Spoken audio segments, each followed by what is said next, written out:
integração dá com pau na sua região.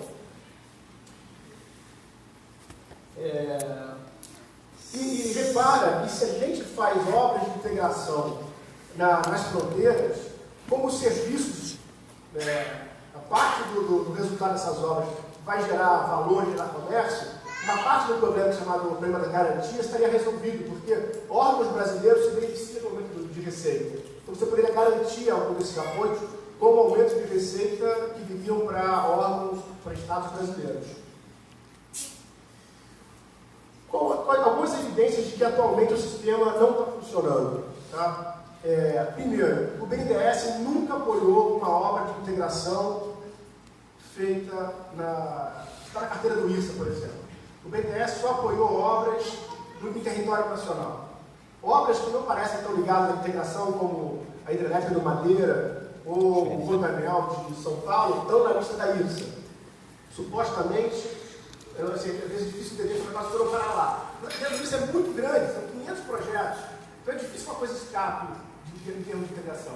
Mas o Brasil não conseguiu, o BNDES não conseguiu apoiar nenhuma obra sequer com as suas linhas de comércio exterior. O BNDES apoiou o Madeira, apoiou o Rodoanel, mas obras no exterior, dos países vizinhos de integração, o BNDES apoiou zero. Para dizer que, a exceção de confirmar a regra, o Brasil apoiou projetos, como o projeto para a Bioceânica e o túnel Águas Negras. A gente apoiou o estudo, o projeto para fazer a obra, mas a obra em si não apoiamos.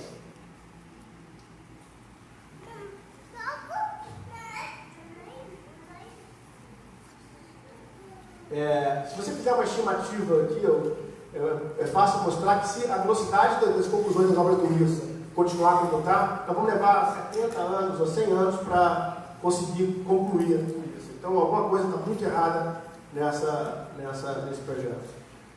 Bom, eu acho que o tempo acabou. Eu tenho, assim, quero ter uma discussão sobre vários diferentes análises diagnósticos que se faz de por que a IRSA não vai para frente, por que não sai a IRSA. Eu tenho mais 5 minutos? Não. Então, eu tenho 1 minuto aqui. A gente pode discutir mais essas questões nas perguntas, né? No tempo das perguntas.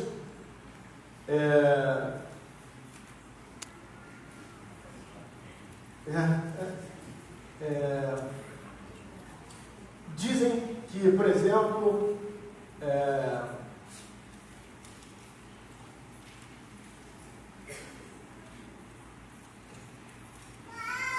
bom,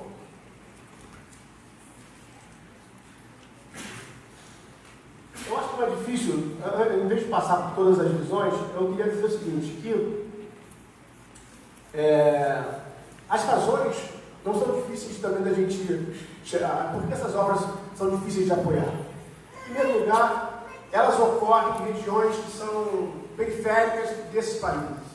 Então, se trata de você fazer investimento, desenvolvimento na veia. Né? Você não está querendo fazer uma ponte onde há movimento, uma estrada ou uma linha de trem onde já tem movimento. Você está fazendo integração onde não tem nada.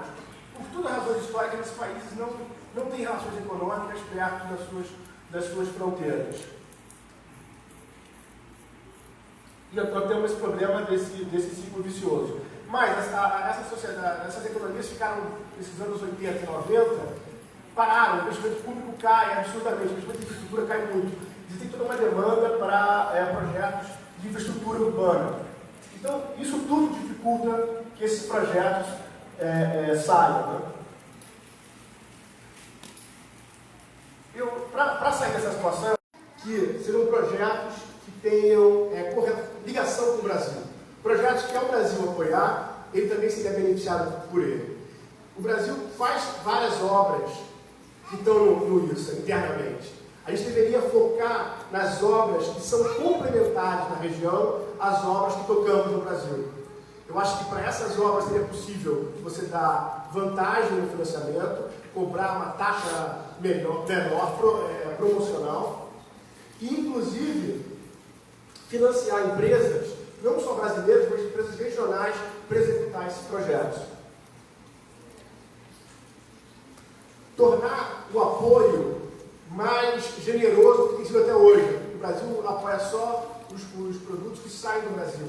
Acho que a gente teria, como nós temos interesse que esses projetos fiquem de pé, a gente deveria financiar também parte do gasto local, como vários países fazem quando apoiam essas obras de serviços de construção. Não tem nada de revolucionário nisso. No final dos anos 80, o Rômulo Almeida, diretor do BNDES, fez proposta nessa mesma direção, de que o Brasil devia apoiar não só empresas brasileiras, mas empresas regionais para fazer obras de integração. O objetivo principal dessas obras de integração tem que ser a realização das obras e não o benefício que a gente tem de estar exportando esses serviços em si. Quer dizer, tem esse benefício, mas o resultado da obra é muito mais amplo do que só. Então, ou seja, a gente não pode tratar o apoio à integração como um apoio a aeronaves da Embraer.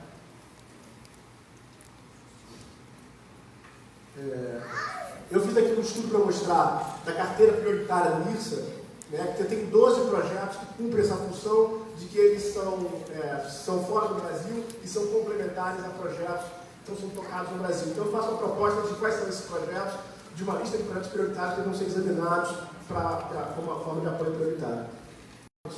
A gente deveria apoiar a integração como uma forma de criar uma grande economia integrada industrial na América do Sul. A divisão do trabalho dessa integração tem que ser pensada tanto em termos de complementaridade como de competição.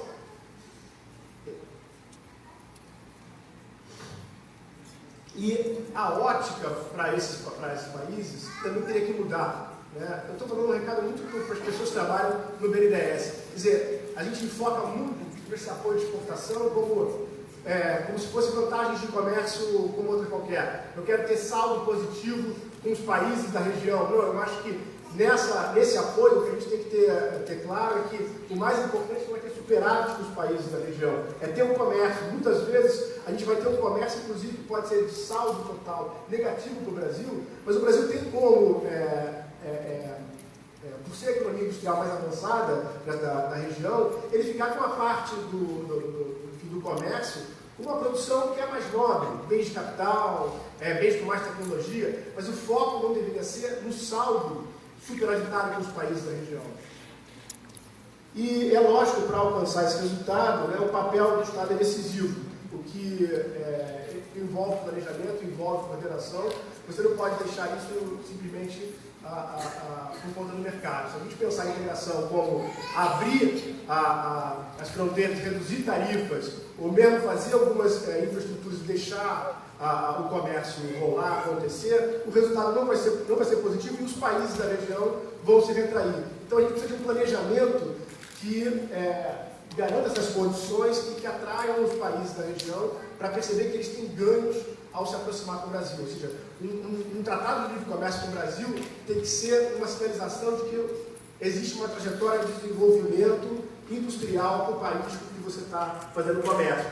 Tem que ter um diferencial em relação, por exemplo, tratados de livre comércio com os Estados Unidos, China e tudo mais. Porque senão a conclusão de que se eu tenho que escolher um país para ser imperializado, né, se essa for a alternativa, a tendência vai ser que os países da região prefiram impérios mais consolidados. Obrigado.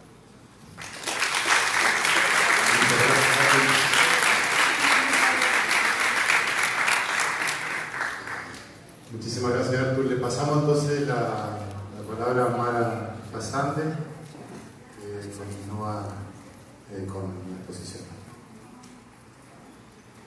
¿Qué tal? Buenas tardes. Bueno, pasamos del plano de la infraestructura a la integración educativa y de las ideas. En primer lugar, quiero agradecer la invitación a los organizadores de este encuentro y destacar la importancia que tiene para nosotros como Universidad Argentina poder estar acá, y felicitar y agradecer especialmente a los profesores, pero también a los y las estudiantes que desde que llegamos están atentos y atentas a cada una de nuestras necesidades y están trabajando durante todo el día, así que bueno, simplemente quería rescatar eso, que me parece que habla mucho del espíritu de esta universidad, ¿no? De la forma en la cual trabajan seguramente día a día. Lo que uno puede ver acá es simplemente un instante de eso. Me parece que este encuentro, además, para nosotros como argentinos, es muy importante porque estamos en un momento, como ustedes saben, muy difícil. Las universidades públicas estamos siendo atacadas sistemáticamente y me gustaría, a modo de comunicación, poder aprovechar este espacio para contarles que hay una judicialización muy fuerte y una persecución hacia los rectores y las rectoras argentinos. En este caso, la rectora de mi universidad se encuentra procesada y como tenemos pocos canales de comunicación, simplemente quería comentar esto porque estamos en un momento donde la defensa por la universidad pública y gratuita, como es en nuestro país, para nosotros es una bandera fundamental. Entonces, poder estar hoy aquí y encontrar a tantos investigadores y a tantas investigadoras comprometidos con la cuestión de la integración regional nos llena de energía, de fuerza y de esperanza para poder continuar trabajando en esto, ¿no? Y les voy a comentar una característica de la UNLA, que es la institución a la cual pertenezco, porque está vinculado al tema de investigación y a las reflexiones que me gustaría hacer en el día de hoy. La Universidad Nacional de Lanús tiene que interpretar cuáles son las problemáticas sociales y nacionales más importantes. No tenemos disciplinas tradicionales, tratamos de hacer un abordaje transdisciplinar.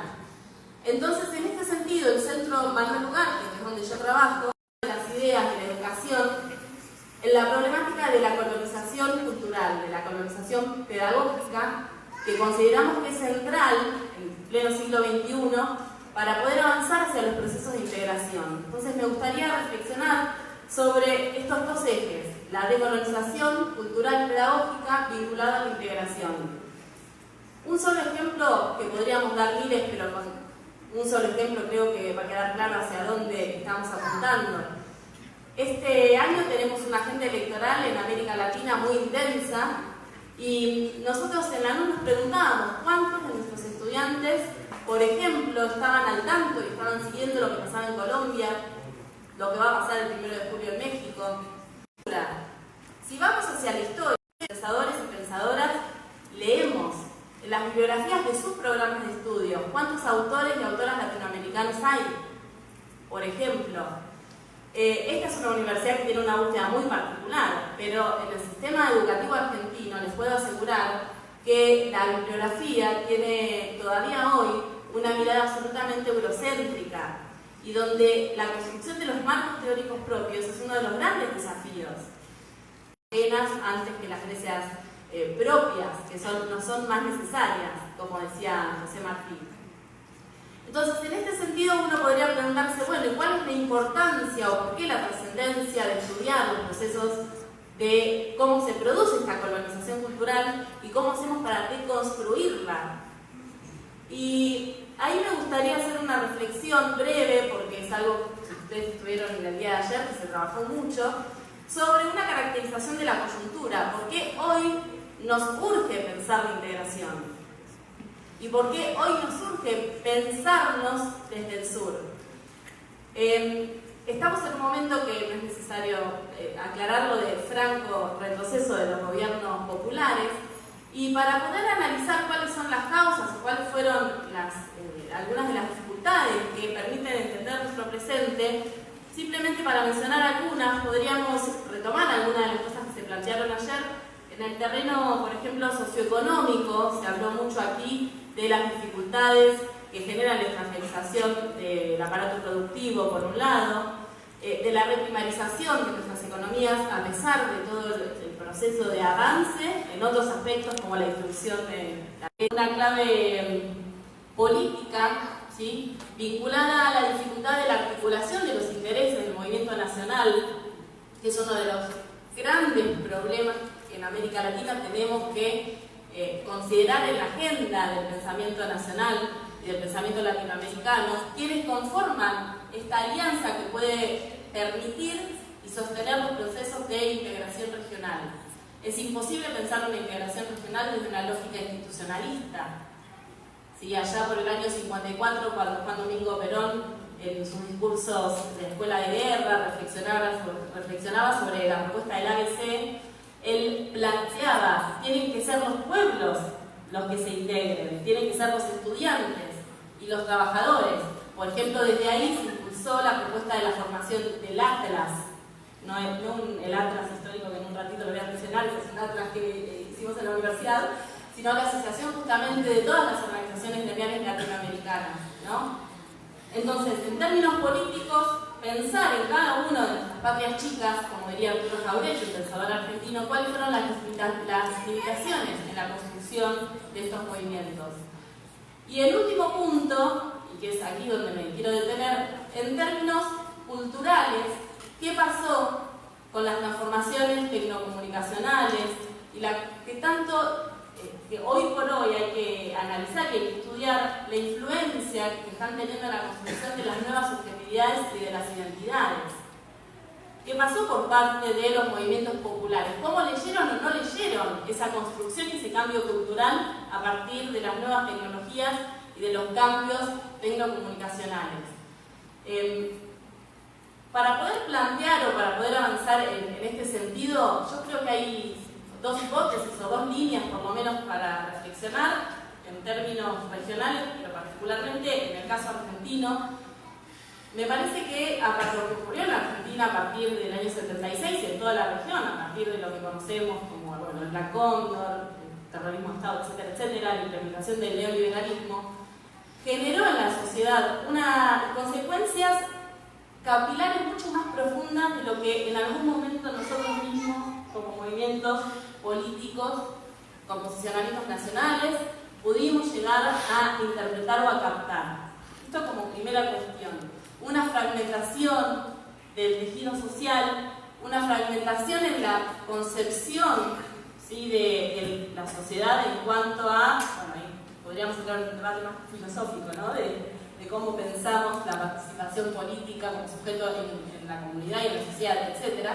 Pero ahí hay una línea de análisis y otra línea, me parece que está vinculada directamente con las debilidades o las dificultades que se encontraron en el terreno de la integración regional suramericana.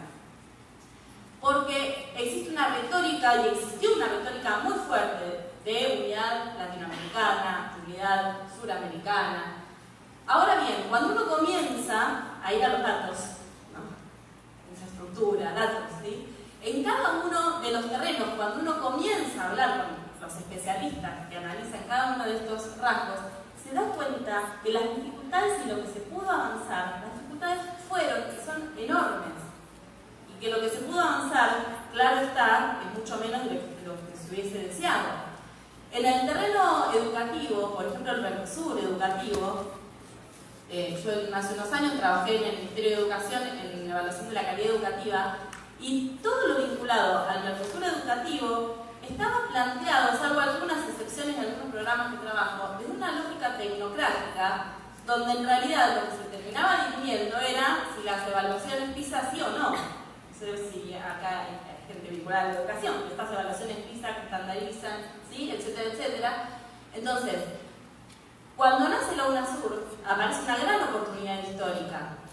Y ahí sí se avanza hacia la definición en el mismo tratado constitutivo de líneas estratégicas centrales, que son las que tenemos que retomar y son el lugar desde el cual nosotros tenemos que partir. Por ejemplo, cuando se construye el Plan Estratégico Quinquenal del 2013 al 2017, se enunciaron en ese momento como objetivos la integración regional, la defensa nacen, y en el momento crucial en el cual se resuelven las guerras civiles en el siglo XIX, ¿no? Los procesos de emancipación, que son diversos para el caso brasileño y el caso hispanoamericano, abren una lucha y un espacio de conflicto entre lo que nosotros denominamos dos modelos de país, o como Scalabrini Ortiz en una conferencia, un pensador argentino que se los recomiendo si no lo han podido leer, hablando de infraestructura, tiene su historia de los ferrocarriles argentinos, que es un aporte no solo de la historia de los ferrocarriles, sino un aporte teórico de cómo se construye y cómo el imperialismo británico actuó en nuestro territorio. Pero decía Scalabrini Ortiz, habla de las dos rutas de Mayo, tomando como metáfora el inicio de la revolución de nuestra patria chica, y del enfrentamiento de estos dos modelos de país. Uno que buscaba la integración, justamente, también muchas mujeres que suelen ser silenciadas o olvidadas, ¿no?, como Juana Zurduy, Ahora, ese proyecto, justamente estando aquí en la Triple Frontera, podemos marcar como un hito central la guerra de la Triple Alianza, la guerra de la Triple Infamia, como ha sido llamada también, como un momento de derrota política de ese proyecto emancipador. Y a partir de allí, en cada uno de los países hispanoamericanos, la conformación de estas oligarquías basadas en los dueños de la renta agraria, o ya sea minera, etcétera, etcétera, y las burguesías comerciales, portuarias, y la conformación de un Estado que necesitaba justificarse a sí mismo, y la creación de una nacionalidad y de una identidad nacional ficticia que necesitaba ser construida. Y la escuela nace de la mano de ese proyecto y llega a los sectores populares, desde la escuela básica obligatoria, desde esa lógica. Y en ese sentido, el proyecto liberal fue muy exitoso. El gran desafío que tenemos hoy es cómo pensar una escuela, cómo pensar una universidad que permita la construcción de nuevas identidades, de nuevas subjetividades. En el siglo XIX podríamos armar como una tríada entre la escuela, el sistema educativo, la historiografía, la enseñanza de la historia.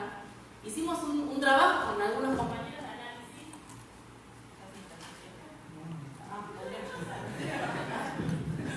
Si me avisan, está. Yo me voy corriendo, si no. Vamos bien. Bueno, les decía, podemos pensar en una articulación entre la escuela, entre la historiografía.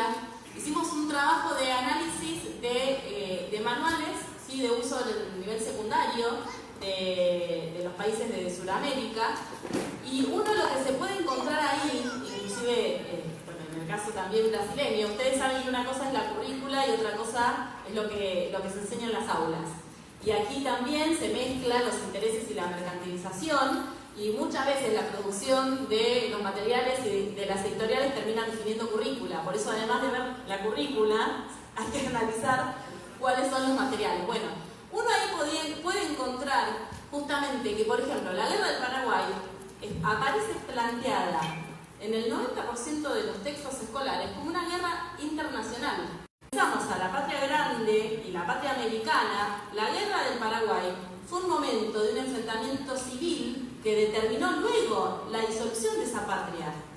Por lo tanto, tenemos que integrar América, tenemos que unificar, tenemos que reunificar. ¿Sí? Un pensador argentino que también les recomiendo que puedan leer, o tantos otros que analizaron, por ejemplo, cómo esto se asoció a la cuestión de la colonización pedagógica. Franz Tamayo en Bolivia, que es otro gran pensador. En este sentido, cuando hablamos de la patria grande, tenemos que, me parece, comenzar a pensar en términos políticos estratégicos y no solo en términos identitarios, como a veces suele mencionarse, ¿no? Como si fuera una mera referencia hasta romántica de la patria grande y la integración.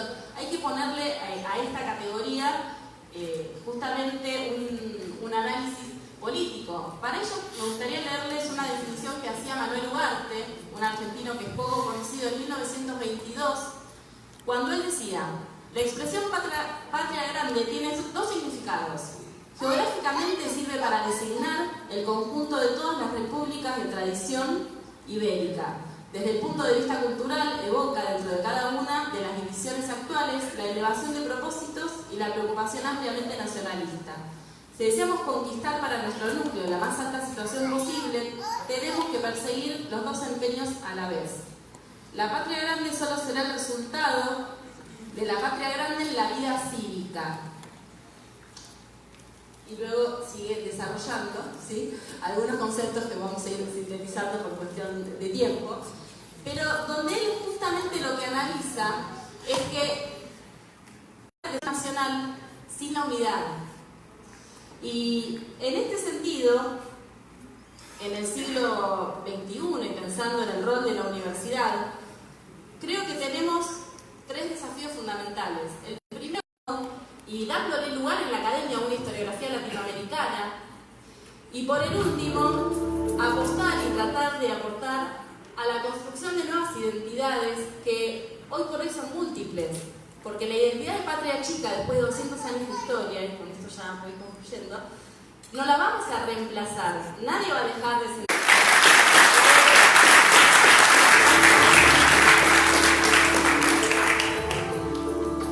Te presentamos la nueva plataforma de contenidos Manuel Ugarte, un espacio multimediático y colaborativo donde confluyen todas las producciones del Centro de Estudios de Integración Latinoamericana Manuel Ugarte y el Observatorio Malvinas de la Universidad Nacional de Lanús.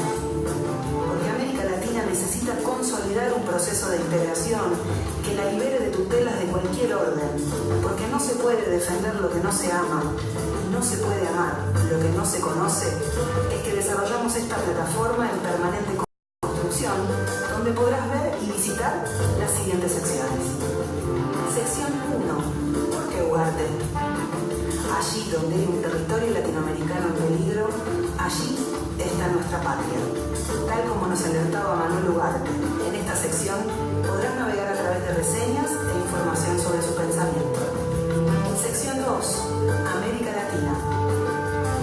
Diversos materiales sobre la historia, la cultura, el arte, el pensamiento y la actualidad de nuestra América pueden recorrerse aquí a través de mapas, documentos, obras de arte y numerosos textos que integran el atlas histórico de América Latina y el Caribe. Te ofrecemos también una hoja de ruta para conocer cada uno de los países de la región y una descripción de distintos espacios geohistóricos estratégicos en permanente disputa. Porque necesitamos debilitar lo que nos separa, robustecer lo que nos une y trabajar sin tregua por el acercamiento de nuestros países, como enunciaba Manuel Ugarte. Sección 3. Malvinas. En esta sección encontrarás el muro de la memoria malvinera. Este es un muro colectivo de la memoria malvinera. Acá podés subir todas aquellas imágenes y expresiones relacionadas con Malvinas que encuentres en tu barrio, en tu escuela o en cualquier lugar que te encuentres. Paisaje palabra, recuperación poética del territorio. A partir de paisajes malvinenses, 18 artistas plásticos crearon 18 obras inspiradas en parajes de nuestras islas. Acá podés recorrerlas. Y la biblioteca, que contiene todas las producciones audiovisuales, publicaciones y materiales didácticos del Observatorio Malvinas. Además, podrás encontrar la revista Ugarte Suma, donde artículos de cine, teatro, artes plásticas, música, historia y geopolítica conviven con artículos de análisis de la región. Porque la unidad es requisito indispensable para avanzar hacia la defensa de la soberanía de los pueblos. Por eso nace esta plataforma, para realizar una contribución a esta tarea. Lo hacemos desde esta Universidad Nacional, situada en Remedios de Escalada, Lanús, conurbano sur de la provincia de Buenos Aires, Argentina, en Sudamérica, la región más austral de esta América Latina.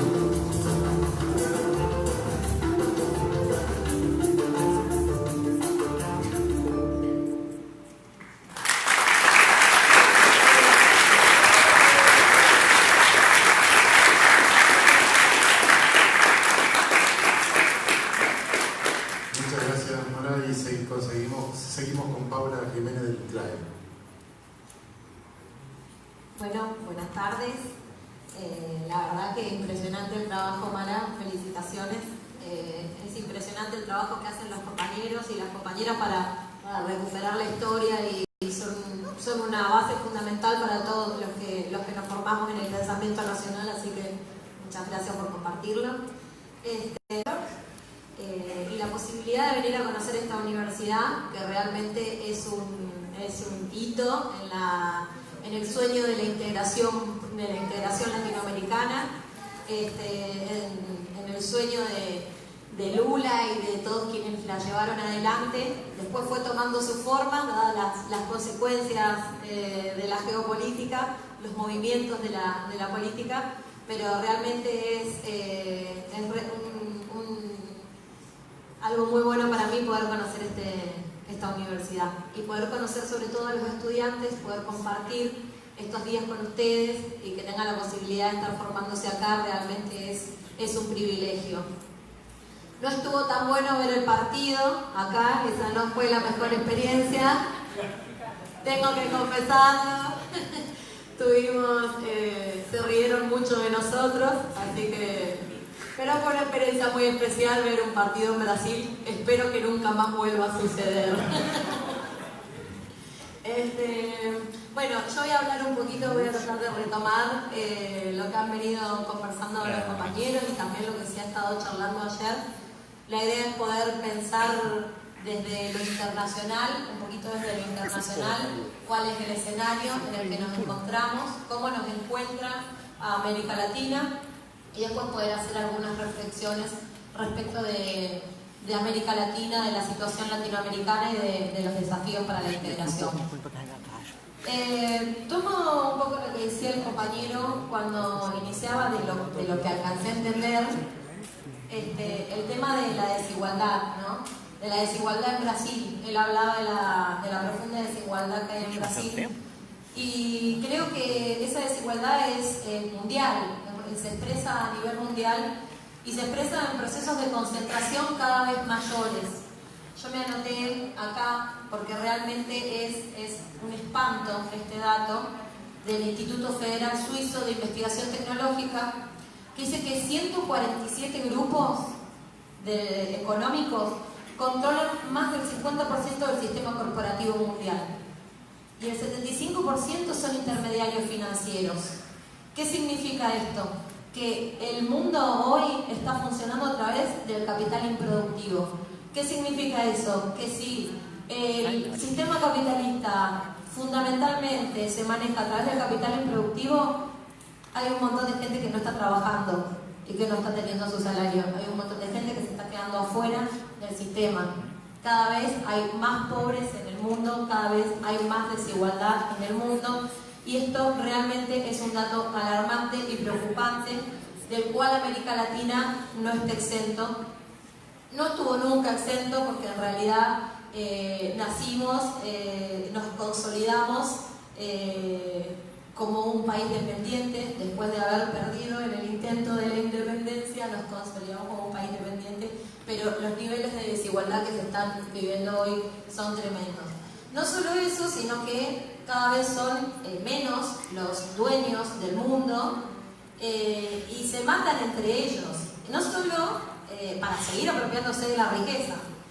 No solo eso, sino que además mejoran sus formas de persuadir a la humanidad para llevar adelante sus planes y que todos vivamos en nuestro sentido común como que no pasa nada. En este sentido, ya no les hace falta invadir países para controlarlos, sino que han desarrollado mecanismos muchísimo más sofisticados en lo que nosotros conocemos como la guerra de cuarta generación, que es la nueva forma de guerra que se conoce y que quiero nombrar algunos elementos porque me parece que nos van a resultar bastante familiares a todos los latinoamericanos. Esta guerra de cuarta generación se expresa de múltiples formas, sobre todo en el aspecto económico, político e ideológico. En el aspecto económico, lo que sería la guerra económica, la vemos en la guerra de monedas, por ejemplo. Hoy claramente se ve la crisis de la hegemonía del dólar, se ve la avanzada de China por constituir al yuan como moneda de cambio a nivel internacional, digamos la internacionalización del yuan. Se ve como algo que no nos afecta pero que realmente tiene consecuencias. Todo el tiempo aparecen estas disputas por el manejo de la moneda, porque el que maneja la moneda es el que maneja la economía, es el que le pone precio a las mercancías finalmente, ¿no? De alguna manera. La guerra comercial que hoy está en auge con el tema de los aranceles al acero y al aluminio entre China y Estados Unidos. Estamos viendo permanentemente la guerra comercial, la guerra de las mercancías. Bueno, yo te cierro, yo te abro, no vas a poder exportar, no vas a poder importar. Todas esas amenazas que se hacen entre las potencias también son una expresión de esa guerra comercial. La guerra financiera, la guerra de divisas, son lo que vemos todo el día, todo el tiempo, la devaluación de nuestras monedas nacionales, por ejemplo, que lo vivimos permanentemente nosotros hasta hace un poquito y todavía no sabemos qué va a pasar. Nuestra moneda se mantiene inestable, es ni hablar de cómo afecta eso a la situación de los trabajadores, porque el sueldo que nosotros cobrábamos hace un mes ya no es el mismo que el que cobramos hoy. Entonces, todos estos elementos tienen consecuencias directas en nuestra vida. La guerra política, porque lo vemos permanentemente, fundamentalmente lo que se observa es la crisis total de los partidos políticos, la cooptación de los partidos políticos y la imposición a través de los medios de comunicación de ejes antinómicos. ¿Qué son ejes antinómicos? Ejes que no discuten la distribución de la riqueza, ejes que no discuten las cuestiones principales. Por ejemplo, la corrupción. Son elementos, son todas discusiones que nos corren de las discusiones centrales. No significa que no tengamos que discutir la transparencia de los estados, pero cuando logran poner esos ejes, porque fíjense que Temer no está procesado y es más corrupto que nadie, ¿no? Eso está claro que es una forma de dominación que ejercen.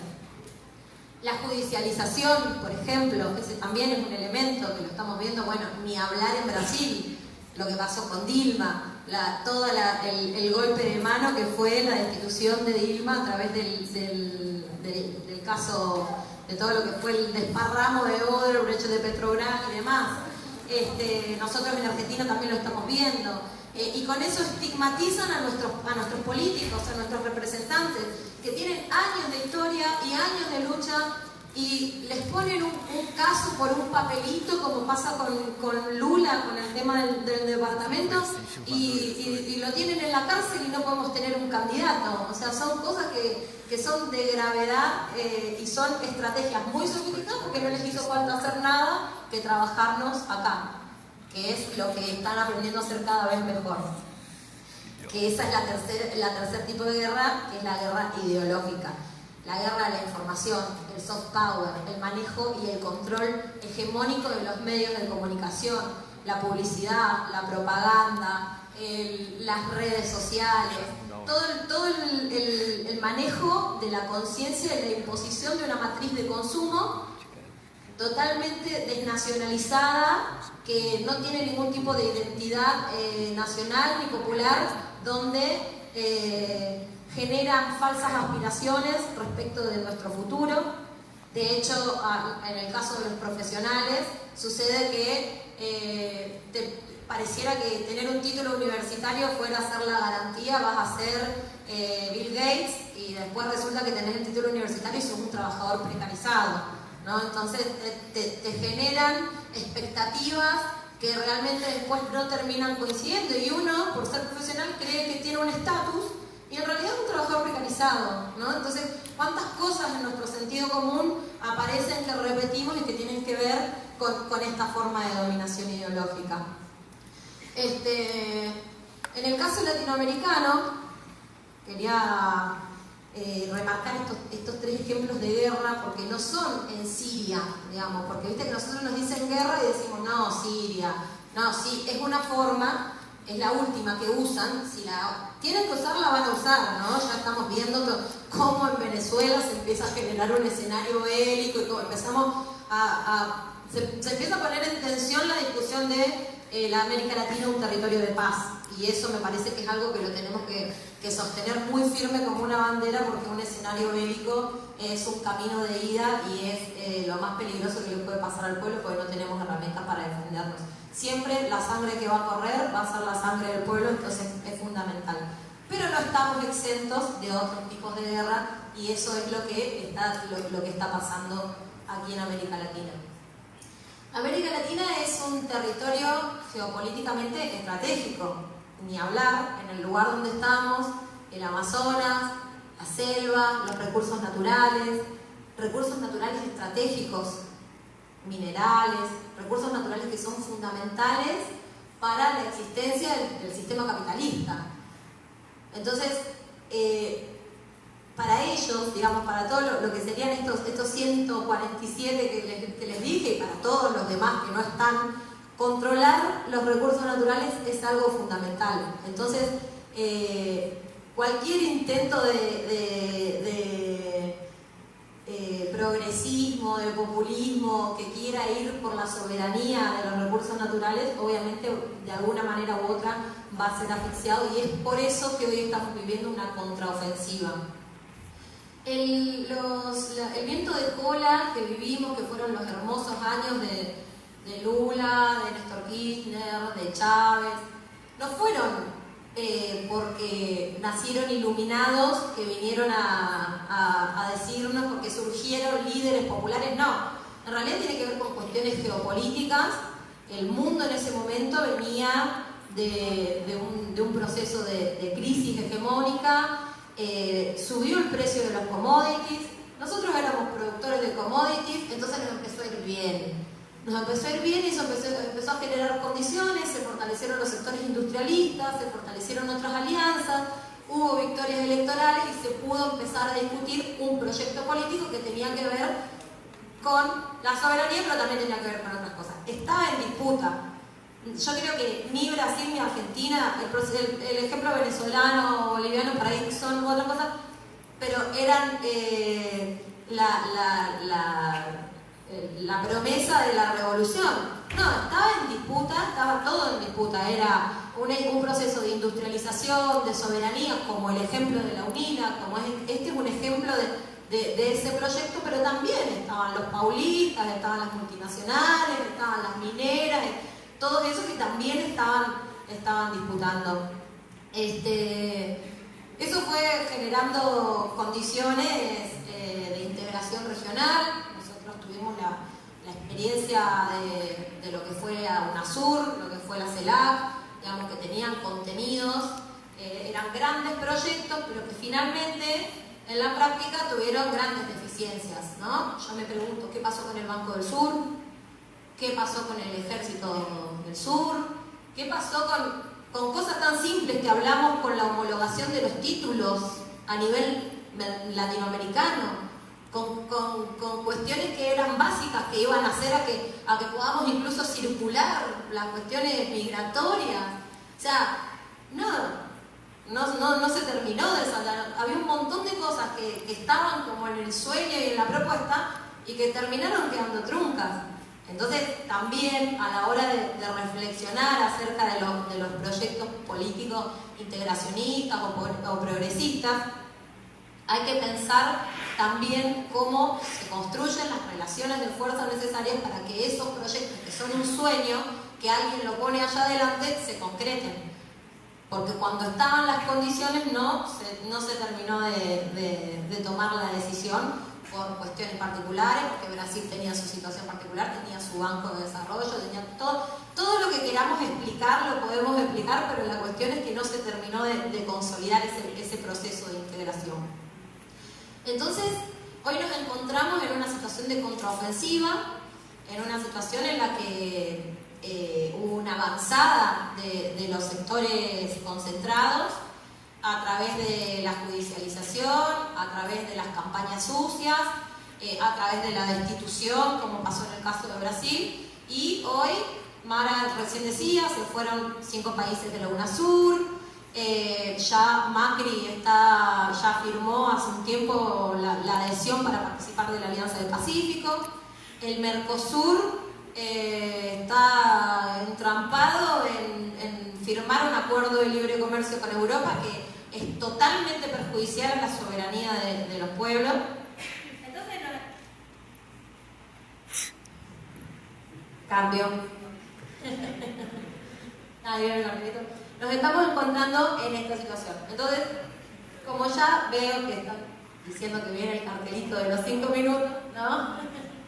La reflexión que quería traer era justamente esta, ¿no? Que nosotros cuando hablamos de las necesidades, hablamos de la necesidad de tener el Estado, porque se necesita el Estado, se necesitan las políticas públicas y demás.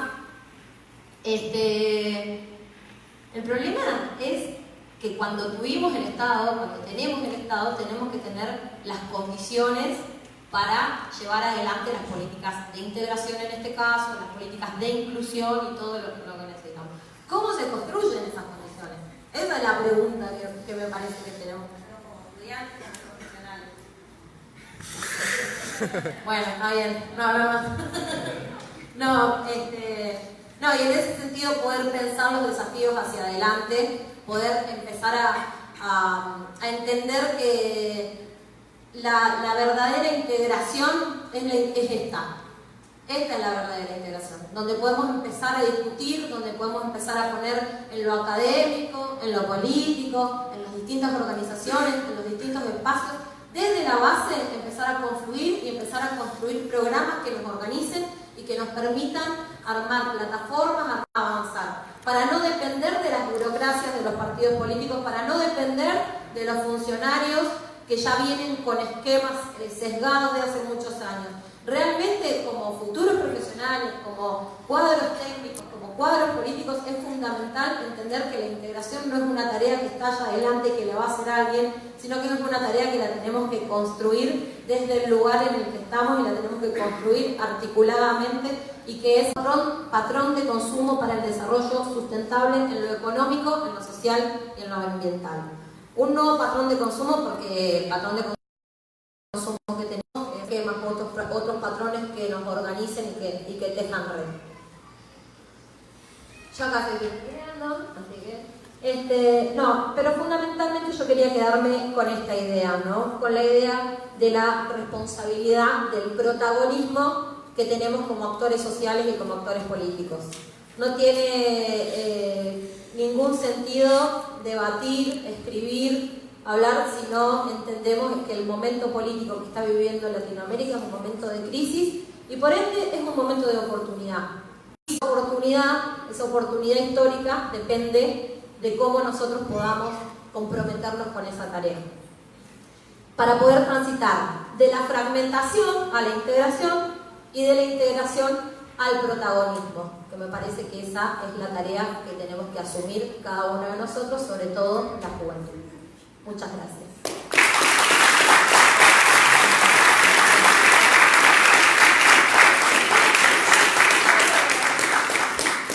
Bueno, agradecido a Arturo, a Mara y a Paula, y me comunicaron que haríamos un espacio para 3 preguntas. Entonces, si van a colaborar alguno desde abajo con el micrófono y